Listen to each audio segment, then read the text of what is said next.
esté el jueves de la otra semana conmigo, alguno del grupo se comunique conmigo para que que repongamos ese tiempo. ¿Listo? Pero, ¿cómo así que el jueves, Doc? El otro jueves de la otra semana alguien tiene que estar rotando conmigo, A ver, o ya van a cambiar, o ya cambian ustedes, Sí, ya tenían doctor. ¿cuándo? No, cambiamos mañana, entonces Mañana seguiría el cambian. grupo B. ajá, o sea que serían 13, 14 y 15, jueves 5 de octubre. 13, Exactamente. 14, 15 sería Nicole Dayana, María José Narváez y Nicolás Giraldo. Ellos están rotando con ustedes ese día, jueves 5 de octubre. Listo, necesito que se comuniquen conmigo por WhatsApp para que cuadremos para ese jueves que hagamos otra actividad porque no voy a estar presencial, tenemos que hacer algo virtual. ¿Listo? Entonces, Bueno, doctor. espero que se comuniquen conmigo. Bueno, listo, hagámosle, empecemos. Hoy vamos a hablar de cirrosis. Listo. Obviamente uno dice cirrosis y generalmente siempre uno coloca como el término de cirrosis hepática, ¿no? Pero es como un pleonasmo, ¿no? Porque pues la cirrosis solamente da en el hígado. Decir cirrosis hepática es como algo redundante. Pero pues así en muchas partes aparece ese término, cirrosis hepática. Entonces, siempre que hablo de cirrosis me gusta coger el hígado y dividirlo en dos partes, que son los dos componentes principales de las manifestaciones. Voy a hablar de las manifestaciones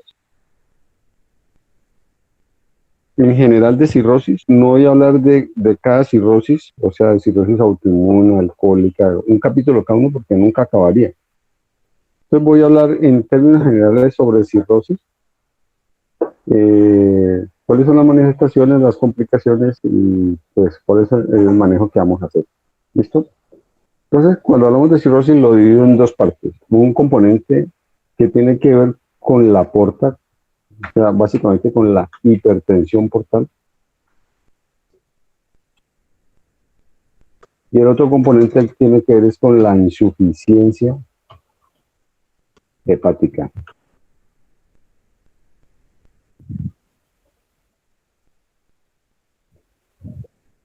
Insuficiencia hepática.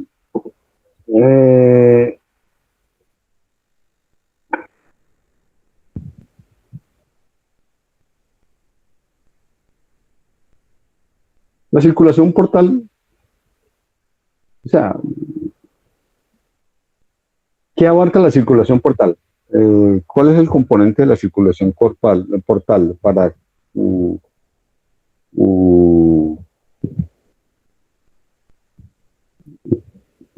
¿qué abarca desde el punto de vista fisiológico la porta? ¿Me comprendes la pregunta?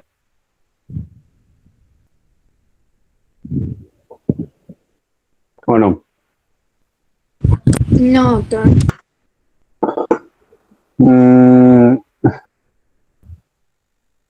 Bueno, la porta básicamente, primero que todo, es una vena que recoge todo el componente venoso del abdomen, del mesenterio, y que tiene que ver con mucho de lo que se absorbe en el tracto digestivo y va a parar a la circulación venosa y tiene que pasar pues, por el metabolismo hepático. Entonces, cuando se presenta una cirrosis, se produce un compromiso crónico fibrótico del hígado que altera la función hepática, pero también altera el paso, o hay un componente anatómico que se altera, o sea, cuando la porta entra, pues obviamente se subdivide mucho en una circulación de pequeños vasos que terminan en los sinusoides hepáticos. Ese componente de fibrosis que tiene la cirrosis hepática, produce una alteración anatómica que va a producir obviamente un compromiso de la circulación desde un punto de vista anatómico. No solamente anatómico, sino también funcional. Vamos a hablar primero de esta parte, hipertensión portal. Entonces, cuando se habla de hipertensión portal, hay un aumento en la resistencia en la circulación intrahepática, dada por el componente anatómico que está alterado, como un componente vasoactivo también que está alterado. Las sustancias vasoactivas, hay una alteración que, sumado con el trastorno anatómico, producen más vasoconstricción y más hipertensión portal. ¿Listo? Obviamente esta hipertensión portal se va a ver reflejada en todo el desagüe venoso que va a parar a la porta. Todo lo que va a parar a la porta pues va a tener una hipertensión retrógrada. Entonces es así que vamos a ver, por ejemplo, varices esofágicas. Pues obviamente las venas esofágicas van a parar en la porta. Se va a producir una cosa que se llama gastropatía hipertensiva, lo que implica que las venas gástricas pues también paran en la porta y producen eso. La vena esplénica, o sea, la vena que proviene del vaso, también se va a ver afectada y eso va a hacer que se produzca un hiperesplenismo.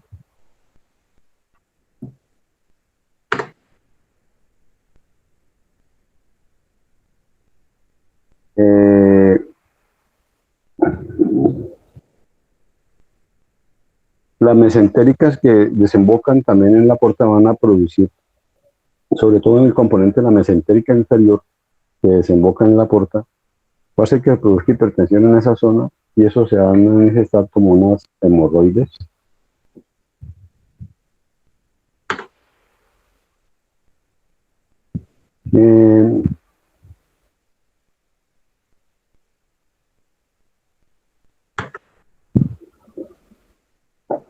El hecho en sí de que la porta esté pues con esa dificultad para meter sangre en el hígado y con aumento pues, de sustancias vasoconstrictoras, va a hacer que la misma porta también tenga una hipertensión que se va a manifestar como una ascitis, se va a producir una especie de transudado de líquido que va a salir a través de la porta,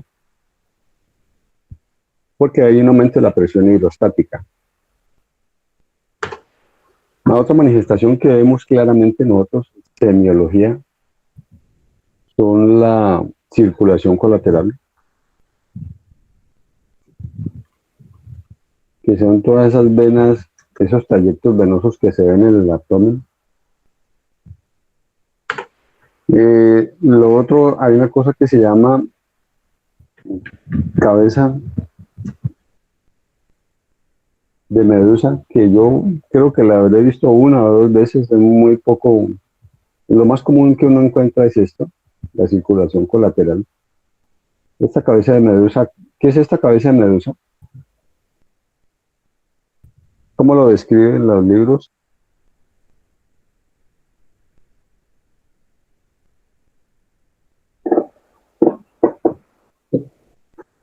¿No? Uraco.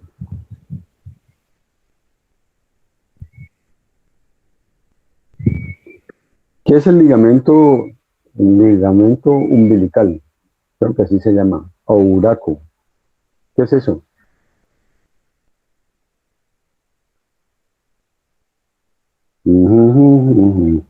¿Qué es eso? ¿Qué es el ligamento umbilical?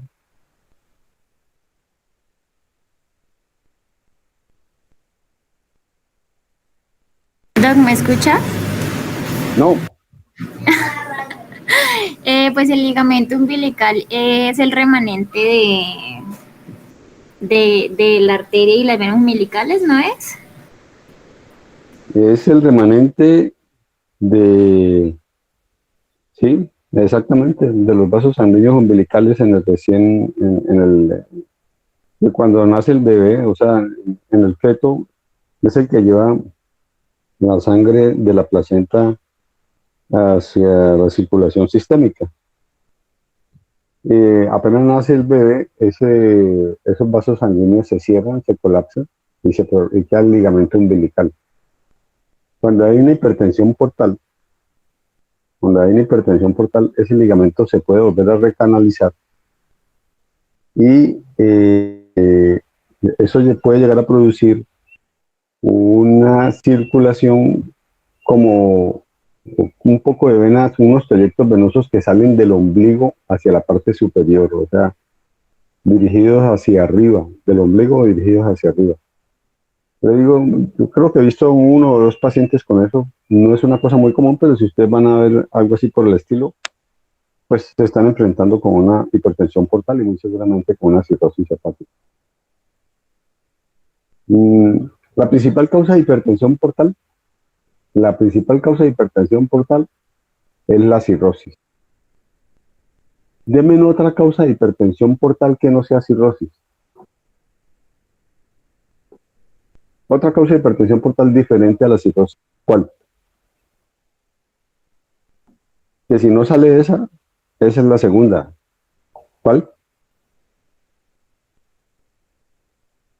Creo que la Una trombosis. trombosis. Una trombosis, exactamente. Una trombosis de la vena portal. Ahora, ¿cuál es la principal causa de trombosis de porta? La primera causa de la trombosis de la porta es La cirrosis, doc. Listo. Pero hay otras causas de trombosis de porta, por ejemplo, cáncer, cualquier síndrome de hipercoagulabilidad, síndrome anticuerpo antifosfolípidos, malignidad, déficit de antitrombina 3. Bueno, hay muchas causas de síntomas de hipercoagulabilidad. Pero la principal causa de trombosis de porta sigue siendo esta. Entonces, cirrosis es la principal causa de hipertensión portal. Entonces, miren, todas estas que están aquí son manifestaciones de hipertensión portal: varices esofágicas, gasopatía hipertensiva, hiperestrenismo, hemorroides, ascitis, circulación colateral, cabeza de nervios. Listo. Ahora, insuficiencia hepática.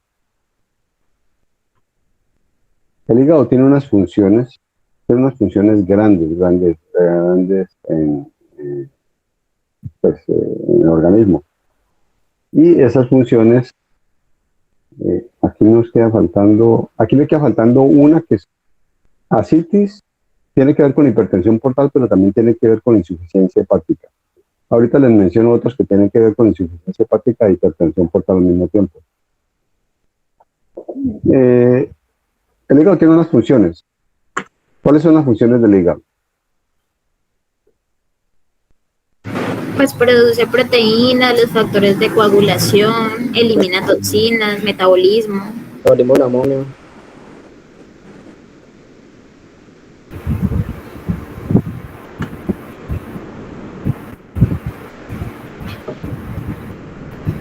Producción de bilirrubina, también almacenamiento del glucógeno.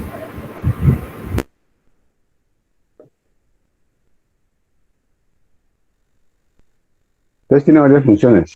Función proteica, metabolismo de sustancias endógenas y exógenas, factores de coagulación, formación de bilirrubina, glucógeno. Produce una cosa que se llama trombopoyetina. ¿Para qué es esto?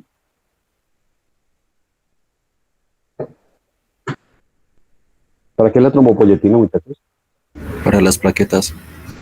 Estimula la formación de plaquetas. Bueno, entonces esas son algunas de las funciones. Cuando hay una cirrosis, se produce manifestaciones por este lado y manifestaciones por este lado de acá.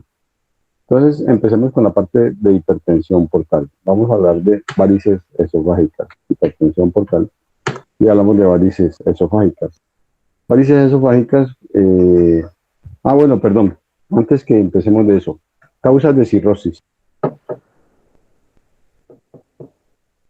La primera causa de cirrosis en Pues aquí en casi todo el mundo la primera causa es de origen alcohólico. Extrañamente, en Estados Unidos la primera causa de cirrosis, ¿cuál es? Ellos tienen una epidemiología un poco diferente. Creo que es la La diabetes. obesidad, Hígado graso. La obesidad. Hepatitis- no sé por qué, pero tienen la hepatitis C. La hepatitis C, según ellos, es su primera causa de cirrosis. Pero bueno, la hepatitis C, la hepatitis D, ¿qué es la enfermedad de Wilson? Es un depósito normal. Esa enfermedad queda por acumulación de corrector. Es un depósito anormal de cobre por déficit de una enzima que se llama ceruloplasmina, déficit de una enzima que se llama alfa-1 antitripsina, déficit de alfa-1 antitripsina, sustancias tóxicas,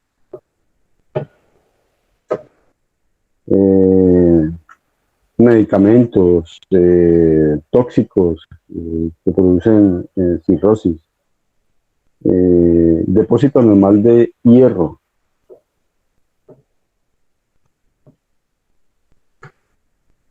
Listo, entonces hay muchas causas. Hay una causa que no es rara y que la vemos con alguna frecuencia ahí en el hospital, que es la cirrosis de origen autoinmune. La hepatitis autoinmune puede producir cirrosis.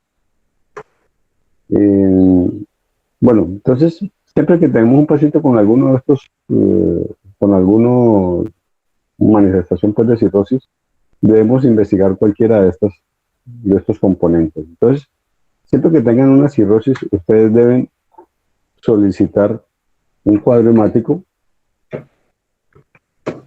¿Para qué el cuadro hemático? ¿Qué investigan con el cuadro hemático? Si no estoy mal es para buscar citopenias. Los tiempos de coagulación, doctor. No, cuadro hemático. ¿Qué me dijiste, Juan José? Doc, para buscar citopenias. Sí, presentas leucopenia, trombocitopenia y la presencia de anemia. Habla un poquito más duro, hermano, que casi no se te escucha. Doc, para buscar citopenias, leucopenia, trombocitopenia y la presencia de anemia en la paciente. Exactamente. Lo que buscamos en el cuadro hemático, en el cuadro hemático son presencia de citopenias. Entonces, vamos a ver si hay trombocitopenia, leucopenia, anemia. Listo. Vamos a pedir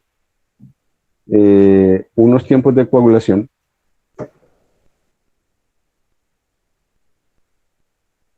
Porque pues ya sabemos que los tiempos de coagulación, sobre todo el INR, el PT, se altera. ¿Qué otro examen vamos a pedir? ¿Para qué pido una creatinina y un boom? Para descartar síndrome hepatorrenal. Buscar una manifestación que tiene que ver tanto con hipertensión portal como con insuficiencia hepática, que se llama síndrome hepatorrenal.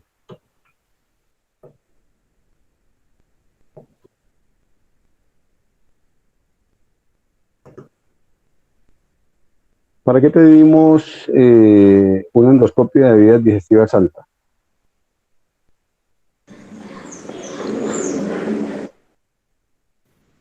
Siempre hay que pedirla, así sea que el paciente no tenga ninguna manifestación de sangrado ni nada por el estilo. Todo paciente con cirrosis o en estudio de cirrosis debe tener una endoscopia de vías digestivas alta.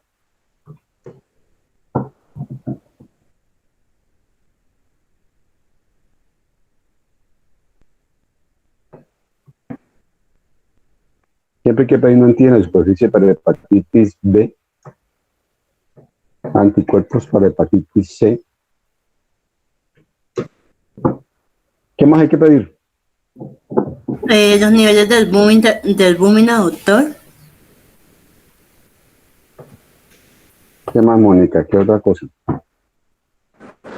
Perfil lipídico.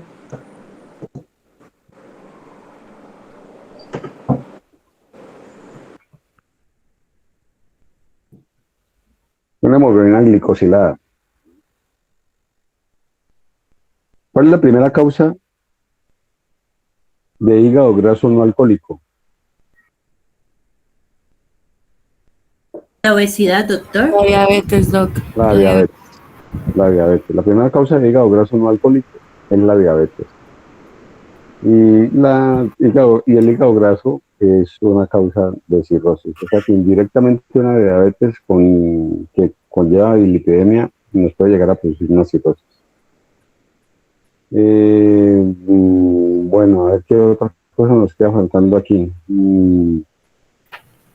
Bueno, ya cosas como específicas para comenzar a buscar patologías ya como muy claras, o sea, pacientes que no tengamos como muy claro el antecedente de alcoholismo, que no tengamos, que los marcadores virales son negativos, hepatitis B, hepatitis C negativo, que no hay consumo de sustancias, de medicamentos tóxicos, alguna cosa, pues ya comienza uno a buscar otras cosas.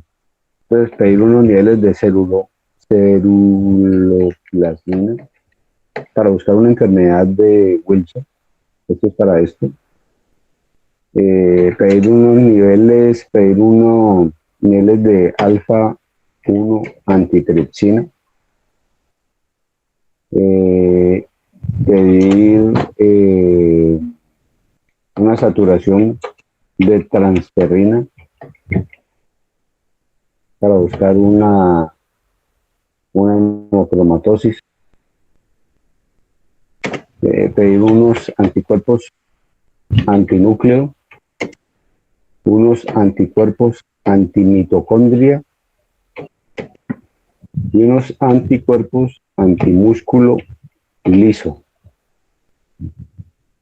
Entonces, esos son como otros, buscando otras causas que no son las comunes y las aparentes. Y por último, una biopsia de hígado. Que es casi nunca llegamos al extremo, a esa necesidad pues, de hacer estudios histopatológicos. Entonces, casi siempre encontramos la causa antes de llegar a tomar esta decisión de hacer un estudio más invasivo. Listo, entonces, estos son los paraclínicos que deben considerar en un paciente con cirrosis. Y pues empecemos. Varices esofágicas.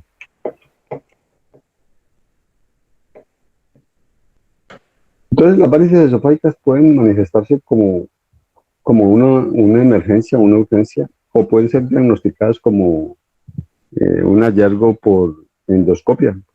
Ya dijimos que hay que hacer endoscopia a todos los pacientes que estemos en estudio de cirrosis. Entonces, si el paciente hacemos el diagnóstico de unas varices esofágicas por endoscopia, la conducta es ligadura. Independientemente, o sea, no tenemos que ponernos a esperar a que las varices comiencen a sangrar pues para tomar esa decisión. Entonces, si la mandamos es para determinar, encontrarlos y hacer ligadura de impedir que se vayan a romper. Y lo que debemos hacer en un paciente que ya diagnostiquemos con varices esofágicas es colocar beta bloqueadores. Beta bloqueadores. ¿Y cómo se hace esa ligadura? ¿Cómo, perdón? ¿Qué consiste? ¿En qué consiste la ligadura? Listo. Lo que hace el endoscopista cuando encuentra la varice es colocar como una banda elástica, imagínate como un cauchito, un resorte, que lo que hace, con el endoscopio agarra la varice y lo coloca de tal manera que la varice quede bien apretada en esa zona y esa vena se necrosa y se cae. ¿Me entiendes? ¿Me entendió, Karen? Sí. Ajá. Entonces, dependiendo, muchas veces ¿cuántos han visto pacientes ¿Han visto pacientes alguna vez que le hayan hecho ese procedimiento? O sea, no el procedimiento, porque ese procedimiento uno no entra a ver esas cosas. Yo nunca he visto hacer eso. Pero sí he mandado muchos pacientes de ahí de la sala para que le hagan el procedimiento. Los endoscopistas hacen el procedimiento, colocan las bandas, son unas bandas elásticas muy resistentes y habitualmente cuando son muchas varices hacen la ligadura por tiempos, no hacen la ligadura de todas las varices, no las pueden hacer. Generalmente la hacen por tiempos porque si ligan todas las varices cuando son abundantes, si ligan todas las varices, lo que van a producir es una estrechez, una estenosis de la luz del esófago. Entonces, generalmente lo que hace el endoscopista es colocar unas bandas, espera unas 4 semanas, de 4 a 6 semanas, y vuelve y hace otra ligadura. Entonces, hace ligaduras por tiempos, dándole tiempo a que se necrose, se caiga, cicatrice y vuelva, y no haya pues un componente fibrótico que vaya a producir una estenosis de la luz esofágica. Entonces, hacen una ligadura en 1, 2, 3 tiempos y nosotros debemos, en un paciente que tiene varices esofágicas, mandar beta-bloqueadores. Hay 2 medicamentos que se utilizan, que son el carvedilol y el propranolol. Listo. Estos 2 medicamentos, bueno, primero que todo, ¿para qué se utilizan estos medicamentos? ¿Para qué se utiliza el carvedilol? Ustedes que han visto ahí, nosotros para qué utilizamos carvedilol constantemente.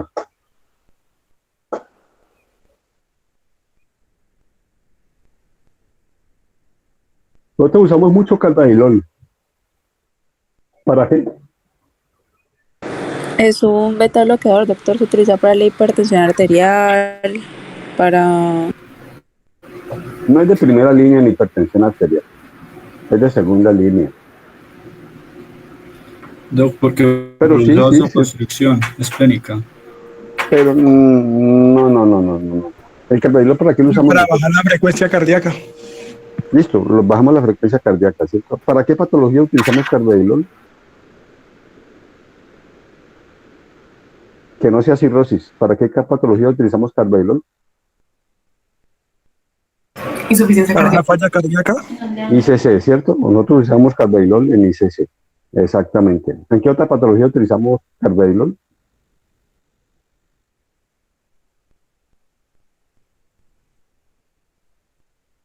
Cardiopatía isquémica, ¿no? En isquemia. ¿Cuál es la idea de utilizar carvedilol?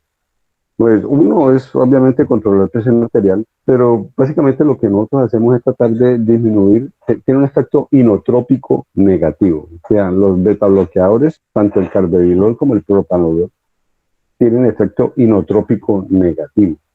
O sea, disminuye la fuerza de contractilidad y también disminuyen el cronotropismo. Son cronotrópicos e inotrópicos negativos. En otras palabras, lo que hacen estos 2 medicamentos es disminuir el gasto cardíaco.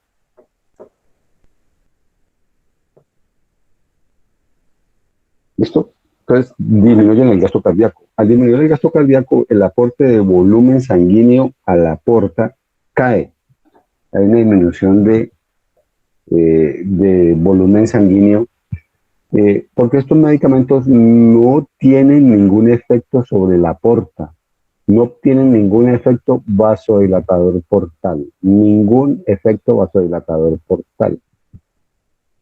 Nosotros lo que hacemos es tratar de disminuir el aporte de volumen que le llega a la aorta. Entonces lo hacemos de 2 formas. Uno es disminuyendo el gasto cardíaco, utilizando estos medicamentos.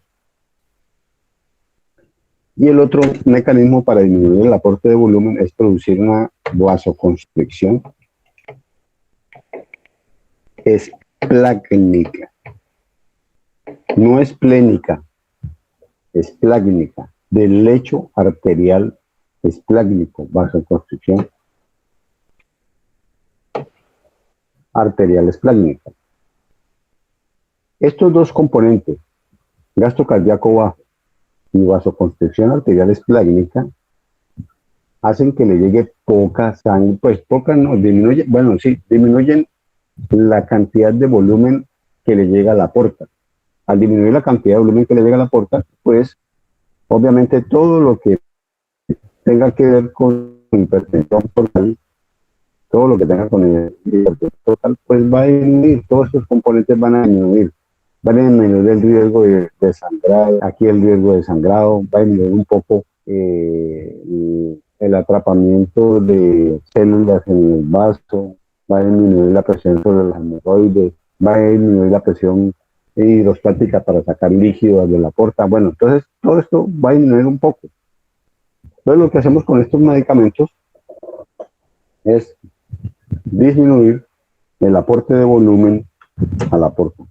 Entonces cae el aporte de la volemia portal. Eso disminuye la presión de la porta y nos ayuda a manejar eso.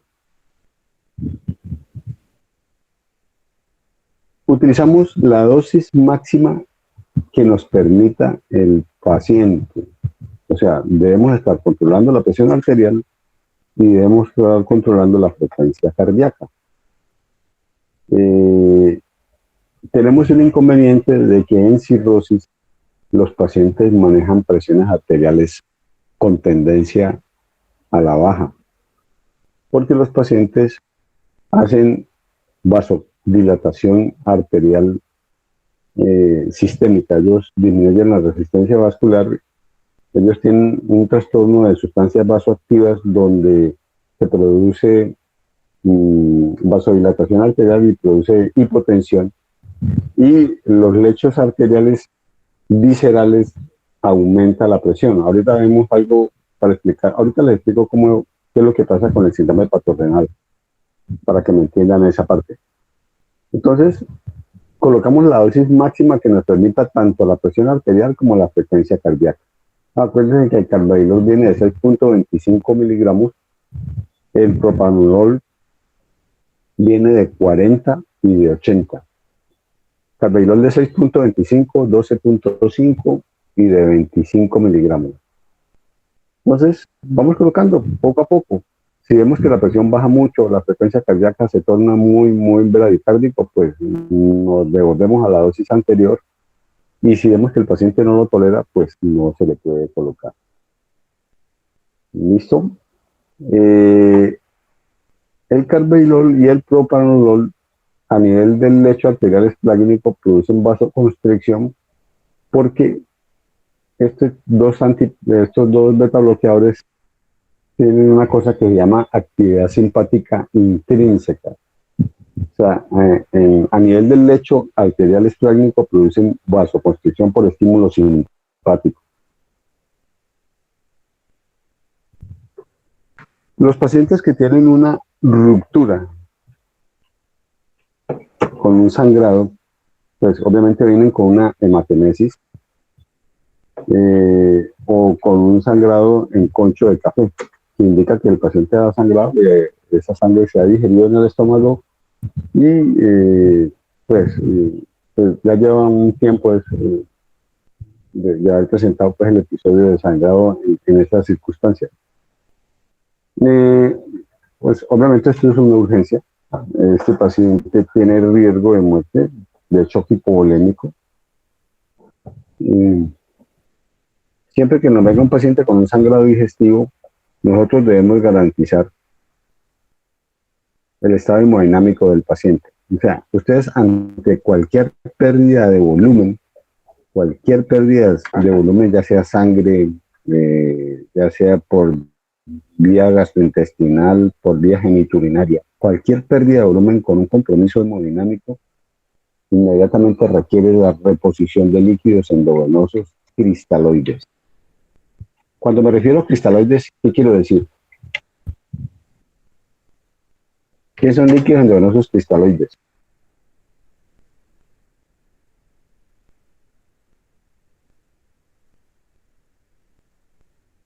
¿Qué son cristaloides, muchachos?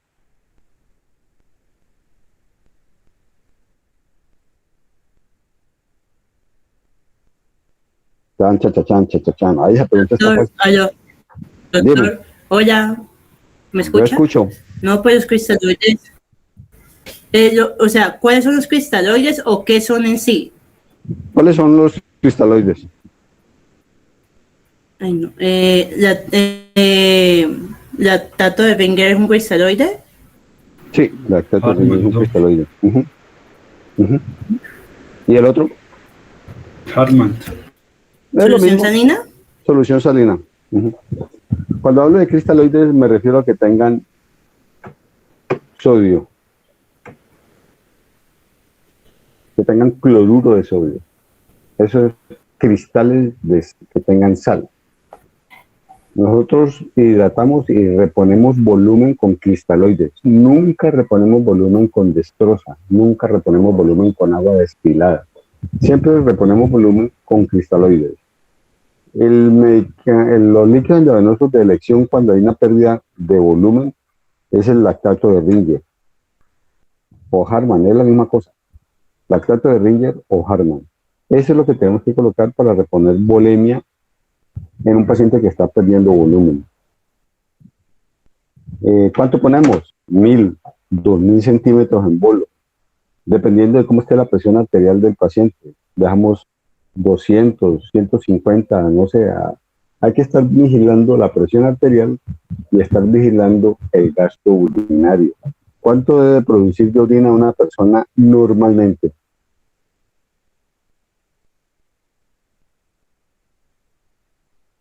¿Cuánto debe producir? 6 kilogramos. Un cc kilo. cc por hora. Un cc por kilo por hora. Un cc kilo hora. O sea que una persona de 60 kilos debe producir 60 cc por hora. En 24 horas debe producir 1440 mililitros o cc en centímetros cúbicos. Si la persona produce menos de la mitad, que produce menos de 0.5 cc por kilo por hora, ese riñón está hipoperfundido y a ese riñón le falta más volumen. Entonces nosotros con esa medida nos damos cuenta si necesitamos incrementar la reposición de lactato de Ringer o si por el contrario nos estamos pasando demasiado. Ya vemos 2, 3 cc por kilo por hora, bueno, listo. Podemos ir disminuyendo la cantidad de volumen. Listo, entonces le colocamos lactato de Ringer. Siempre tenemos que reservar 2, 3 unidades de glóbulos rojos empacados. Debemos pedir un cuadro hemático y si la hemoglobina está baja, pues hay que transfundirlo. El paciente, pues obviamente lo primero que hay que hacer es una endoscopia de vías digestivas altas, urgente, o sea, lo más rápido que se pueda, y llevarlo a una ligadura de los varices sangrantes. Eso no va a pasar en la gran mayoría de las instituciones, pues eso tiene un tiempo de demora mientras se consiguen recursos. Bueno, no es tan fácil pues que podamos obtener una endoscopia así tan rápidamente y podamos resolver algo así. Pero mientras tanto vamos haciendo esto, vamos colocando los líquidos endovenosos, vamos colocando la sangre y vamos colocando un vasoconstrictor.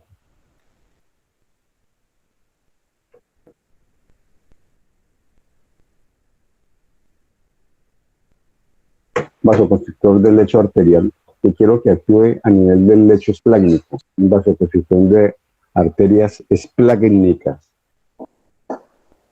Para hacer lo mismo que estamos haciendo acá, disminuir el aporte de sangre a la porta. Podemos utilizar 3 cosas. Podemos utilizar un análogo de vasopresina que se llama terlipresina, un análogo de somatostatina que se llama octreotide, o se puede utilizar norepinefrina.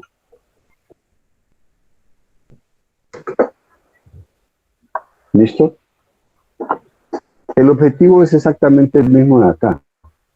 Vasoconstricción arterial esplácnica. Y la idea es disminuir la llegada de sangre a la porta. Este es el manejo de estos pacientes. Entonces, estabilizamos hemodinámicamente, transfundimos en caso de necesidad, colocamos vasoconstrictor y endoscopia de vías digestivas para ayer.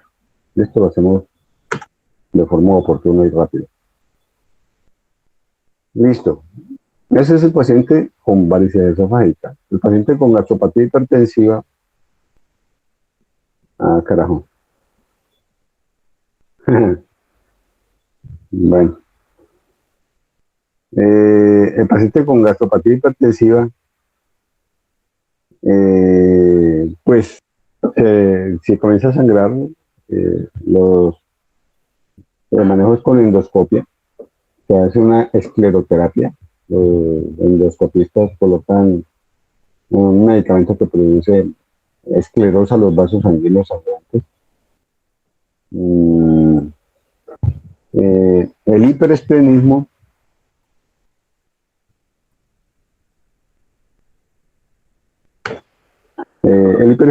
implica la presencia de un vaso que está aumentado de tamaño o que está con un aumento en la circulación intraesplénica, y eso puede producir una cosa que se llama secuestro. El hiperesplenismo comienza a secuestrar células sanguíneas. Generalmente empieza con las plaquetas y produce, pues, trombocitopenia. Entonces, aquí hay dos componentes: el componente de hiperesplenismo más el componente de la trombopoyetina que está en déficit.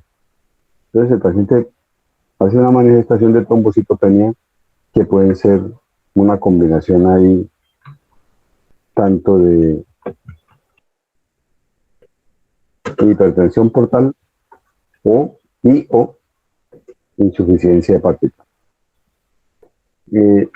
Muy frecuentemente, cuando la cirrosis progresa, la hipertensión portal progresa, se produce una leucopenia.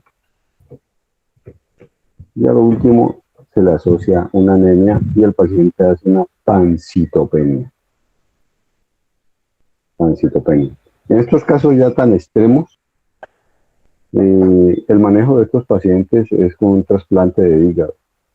Estos pacientes, pues, les puede ayudar, pues, en algo disminuir la hipertensión portal utilizando los betabloqueadores, pero no es mucho lo que ayuda. Entonces, todo paciente con alguna citopenia de este tipo, siempre tenemos que, dentro de los estudios, investigarle una cirrosis hepática. Ascitis.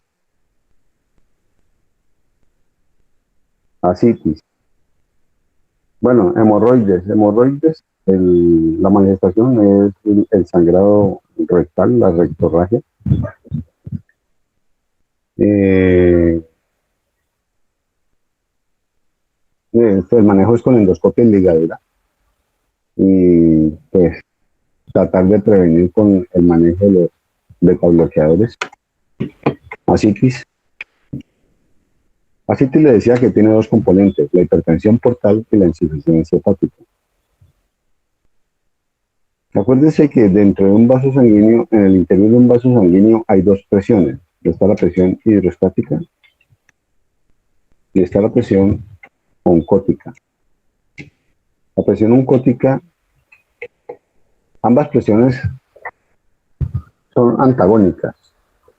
Esta presión hidrostática es la que se ejerce de adentro hacia afuera, o sea, de adentro hacia el exterior, hacia las paredes. Y la presión oncótica, ustedes saben que hace el efecto contrario de la hidrostática, o sea, de afuera hacia adentro. Es la presión que trata de mantener dentro del vaso sanguíneo el volumen. Esta trata de sacar el volumen. Entonces, dijimos que tiene un componente de hipertensión portal en un paciente que no está produciendo buena cantidad de albúmina. Entonces, hay aumento de presión hidrostática, disminución de presión oncótica. Eso, en resumidas cuentas, va a producir un transudador que se va a manifestar como una ascitis. Esa ascitis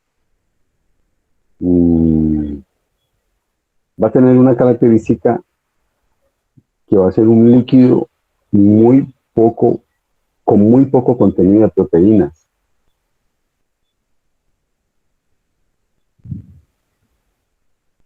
Y eso nos sirve para hacer un gradiente que se llama gasa.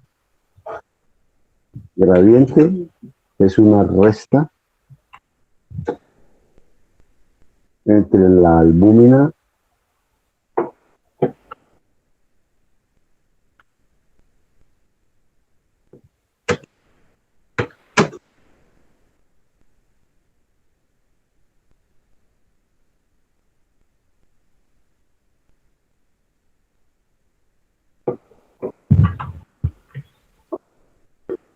listo, el nombre lo dice, gradiente, o sea, resta de la albúmina sérica menos la albúmina del líquido acítico. Dije que la ascitis tenía poca cantidad de albúmina. No es que él tenga mucha albúmina en la sangre, porque ya dijimos que tenía hipoalbuminemia, pero la albúmina del líquido acítico es bajo, es muy bajo. Entonces se considera hipertensión portal cuando ese gradiente es mayor de 1.1. ¿Listo? Entonces, un gasa mayor de 1.1 habla de hipertensión portal.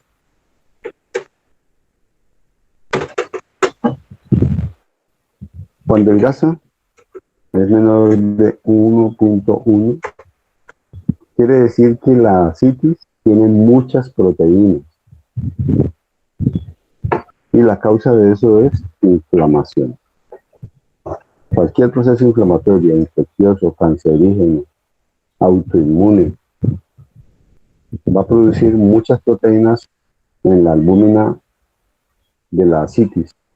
O sea, hay una gran cantidad de proteínas acíticas y eso hace que este gasa sea menor de 1.1. ¿Este concepto les quedó claro?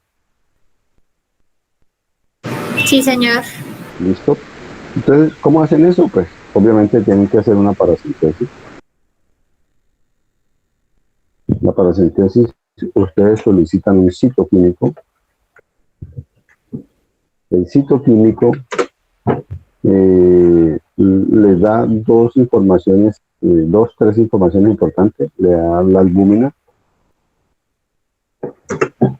que siempre debe ser en gramos por litro, y les da el componente celular. Pero, o sea, celular, pero en el de citoquímico, o sea, cito de células, pero no estoy hablando de células de citología. Estas células que estoy hablando aquí, estoy hablando de leucocitos y de glóbulos rojos. No estoy hablando de otras células. Entonces, a esto me dan la albúmina, que me sirve para hacer el gasa, y me da el recuento de células. Ya ahorita les cuento por qué es importante este recuento celular. Entonces, aquí lo que pasa es que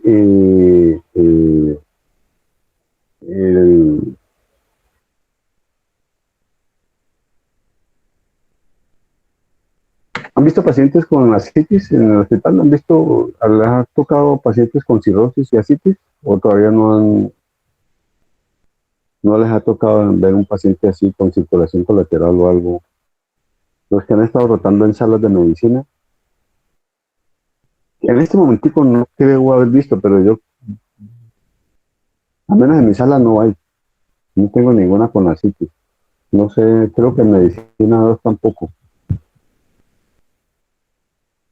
Bueno, miren, entonces, hacen primero el gasa. Si el gasa les da esto mayor de 1.1, ustedes piensan en hipertensión portal. Y si piensan en hipertensión portal, lo primero que piensan es en cistosis. ¿Cómo se maneja la citis? Perdón, se debe hacer una restricción hídrica, debe ser de 800 a 1000 cc de líquidos orales al día. Si no estoy mal, se cambia la dieta y se pone una dieta hiposódica. Y pues si ya este manejo primario no funciona en el paciente, ya pensamos en colocar un diurético.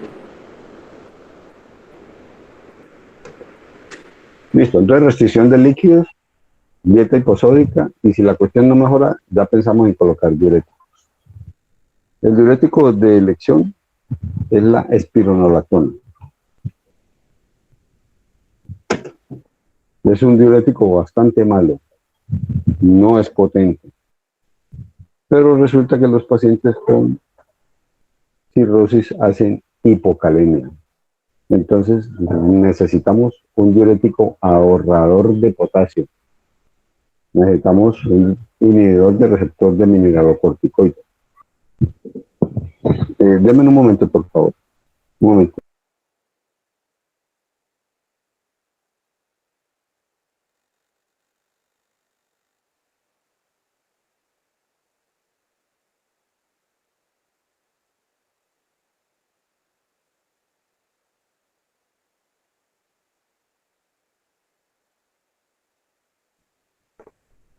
Listo.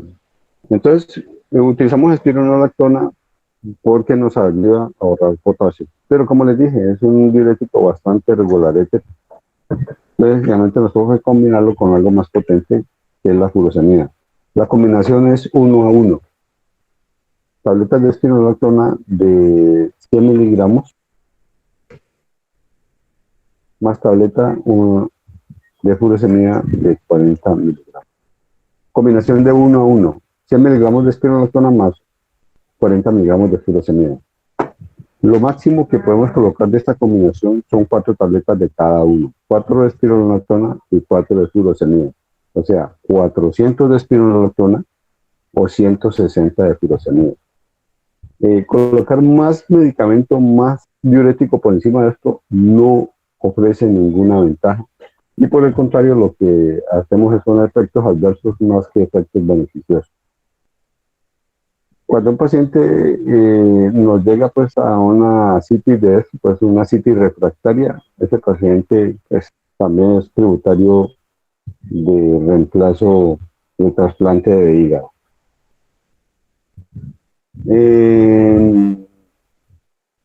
Y si pues nos llega el paciente con una citis a tensión, con dificultad respiratoria, porque la citis eleva los diafragmas y al elevar los diafragmas disminuye la expansión torácica, y al disminuir la expansión torácica pues el paciente comienza a hacer disnea. Entonces en un paciente de esas características pues pensamos en paracentesis evacuadora.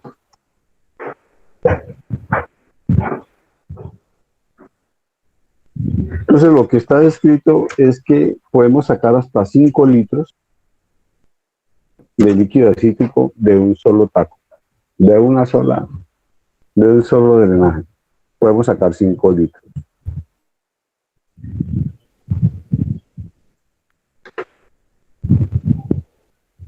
Lo que está también definido es que si vamos a sacar más de 5 litros, por cada litro, por encima de 5 litros, hay que colocar 4 gramos de albúmina. Entonces, si vamos a sacar 6 litros, 4 gramos de albúmina. Si vamos a sacar 8 litros, 12 gramos de albúmina. Todo con el objetivo de que no se produzca un desplazamiento agudo. Si yo llego y saco 10 litros, si le saco 10 litros, la volemia va a salir, ese espacio peritoneal,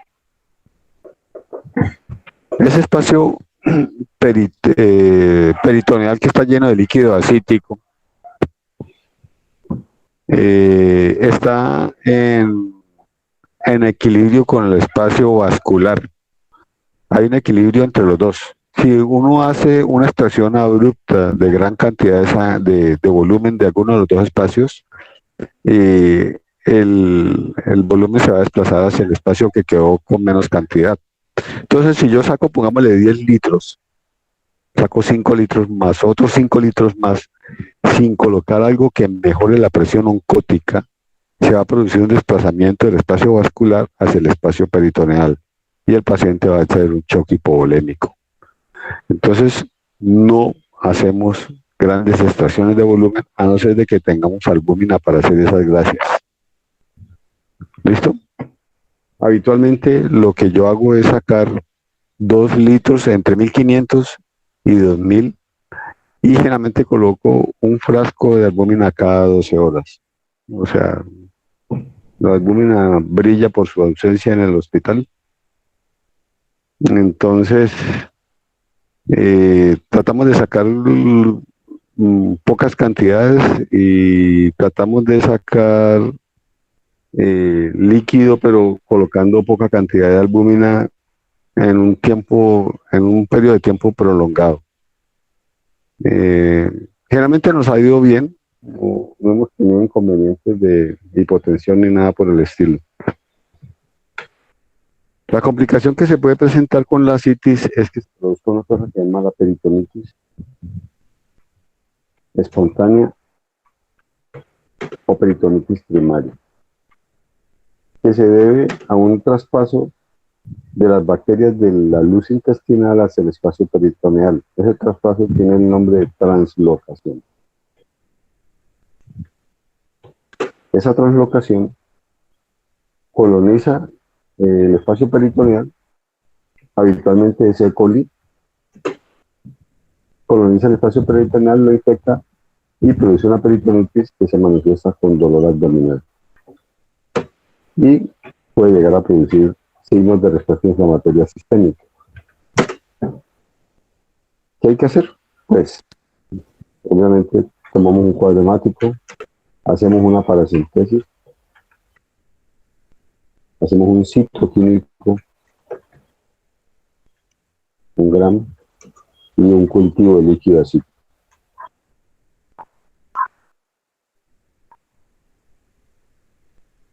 E iniciamos antibiótico empírico para manejar pues muy probablemente por E. coli, o sea, gérmenes entéricos gram negativos. El antibiótico de elección no es cefepime. 1, 2 gramos cada 8 horas.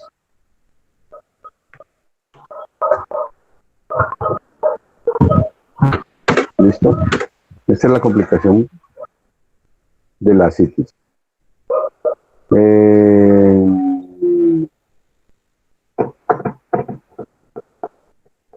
Hay una cosa que llaman los tips. ¿Han escuchado hablar sobre los tips?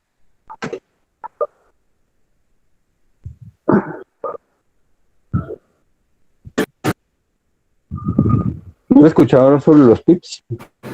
No, doctor. Esto es una sigla. Esto es transparieto, bueno, no sé qué. El hecho es colocar, hacen transyugular, colocar unas stent en circulación intrahepática y permiten que, o sea, hacen más expedito el paso de la circulación portal a la circulación sistémica. Hace que pasen más fácil la sangre de la porta a las venas suprahepáticas, colocando esos stent, utilizando la vía transyugular. Eso es bueno, baja la hipertensión portal, baja la manifestación, pero aumenta el riesgo de encefalopatía hepática.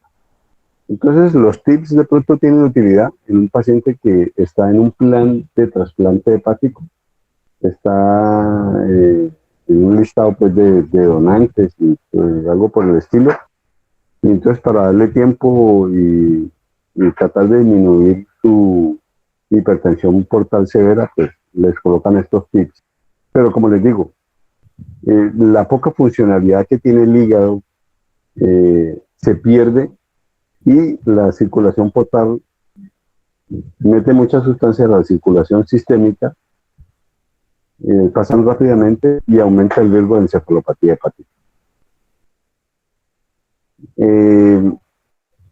Esto es de hipertensión portal. Bueno, esto no es tan importante, esto es más estético, la circulación colateral, la cabeza de medusa. Hablemos de esta parte de aquí.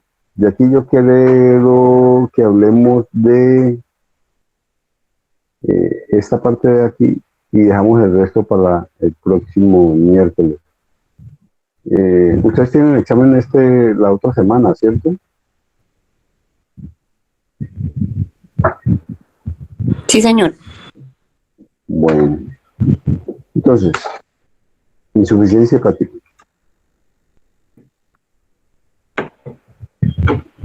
De insuficiencia hepática, les quiero hablar del amonio. El amonio es un producto del metabolismo de los nitrogenados, o sea, de los aminoácidos. Y el amonio es una sustancia tóxica. Cuando hay una hiperamonemia, eso produce una encefalopatía hepática. El amonio es metabolizado por el hígado.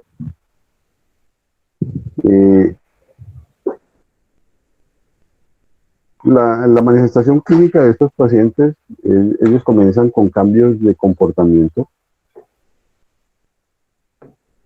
con confusión y con cambios del estado de conciencia. Hay unos grados de encefalopatía hepática, 1, 2, 3. No me interesa eso, la cuestión es que ustedes ven un paciente con un cambio de comportamiento, con un estado confusional, somnoliento, y saben que el paciente tiene una cirrosis, pues sospechen una encefalopatía hepática. Ojo, miren, todo paciente con compromiso neurológico, antes que pensar en cualquier problema de este tipo, o vascular, o ACV, o alguna cosa por el estilo, en todos esos pacientes lo primero que ustedes tienen que descartar es que no sea una hipoglucemia. Entonces, todo paciente debe hacérsele una glucometría. Sobre todo en estos pacientes que no tienen buenos depósitos de glucógeno. Acuérdense que esos pacientes, el glucógeno es el principal almacén de glucógeno en el organismo, es el hígado. Y si tenemos el hígado fibrótico, cirrótico, pues no tiene una buena capacidad de almacenaje, de almacenar glucógeno, y obviamente no tiene una buena capacidad de disponer de glucosa en forma rápida en caso tal de que el paciente entre en ayuno. Entonces, todo paciente con algún compromiso neurológico, lo primero es tomar una glucometría, y si está bajo, pues deben colocar glucosa. Así de sencillo. Bueno, revisemos lo de amonio y dejamos ahí y continuamos con el tema el siguiente miércoles. Entonces, todo paciente con esto, ustedes deben buscar una manifestación clínica que se llama asterixis. ¿Han visto pacientes con asterixis alguna vez? Sí, doctor. Es cuando el paciente, pues, uno le pide que ponga las manos al frente y se mueven hacia abajo. Se ponen como en forma de garras, pero constantemente la mano se está moviendo. Eso es asterixis. A ver, yo creo que está un poco confuso, pero a ver, lo que hay que hacer es que el paciente, le pedimos que extienda la mano y le hacemos una hiperextensión hacia atrás, tiramos la mano hacia atrás, hacemos una hiperextensión y soltamos inmediatamente.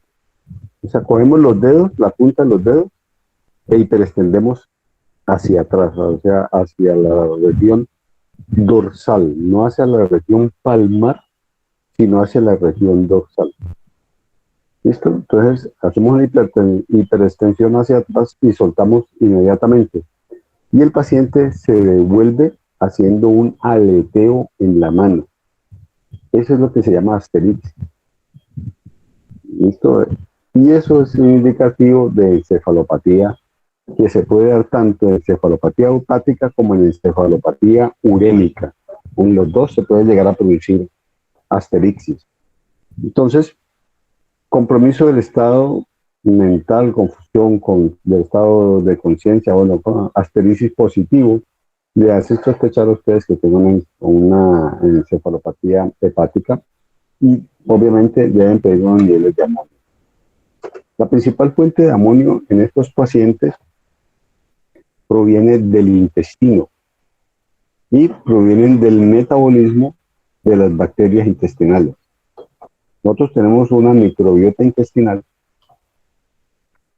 que está en simbiosis con nosotros, pero esas bacterias intestinales, cuando hay estreñimiento,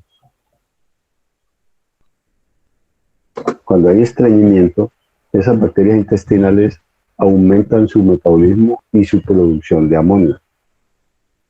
¿Y por qué? El estreñimiento hace que aumente la flora bacteriana. Y al aumentar la flora bacteriana, aumenta la producción de amonio. Y el paciente comienza a presentar compromiso neurológico, que hace la encefalopatía hepática.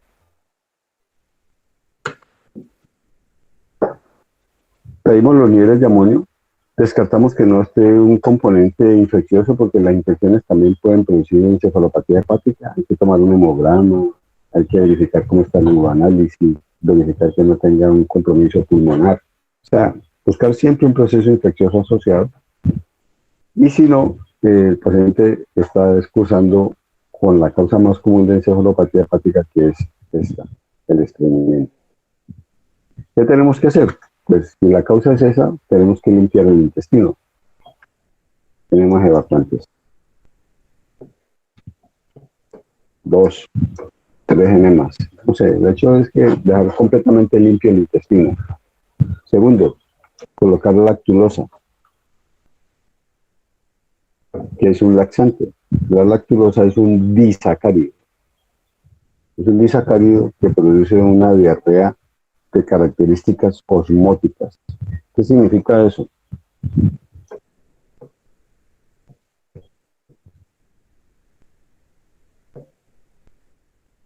¿Qué significa eso? ¿Puede repetir la pregunta, doctor? La lactulosa produce una diarrea de característica osmótica. ¿Qué es eso?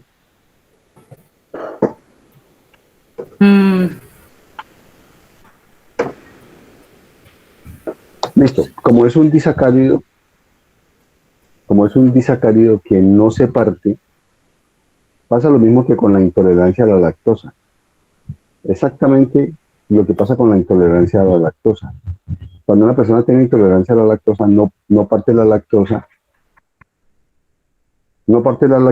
y al no producir lícito de la lactosa tiene un efecto osmótico que hace que se atraiga agua hacia la luz intestinal. Lo mismo pasa con la lactulosa. La lactulosa es un disacárido que, como no se parte, hace que atraiga agua hacia la luz intestinal y produce una diarrea, que es lo que le estoy hablando, con características osmóticas. Adicionalmente, la lactulosa tiene un pH ácido, un pH bajo, y este pH bajo inhibe el crecimiento bacteriano.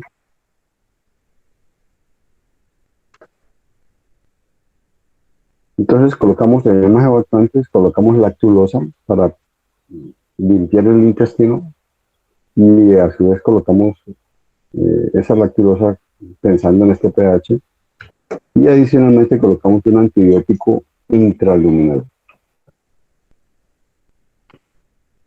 Un antibiótico que ataque solamente a las bacterias de la luz intestinal. El que utilizamos se llama rifaximin. La rifaximin no se absorbe, acaba con disminuye la población bacteriana a nivel de la luz intestinal sin absorberse, no tiene ningún efecto sistémico. La opción que utilizamos en el San Juan es el metronidazol. Y lo que usamos adicionalmente es una sustancia que se llama L-ornitina,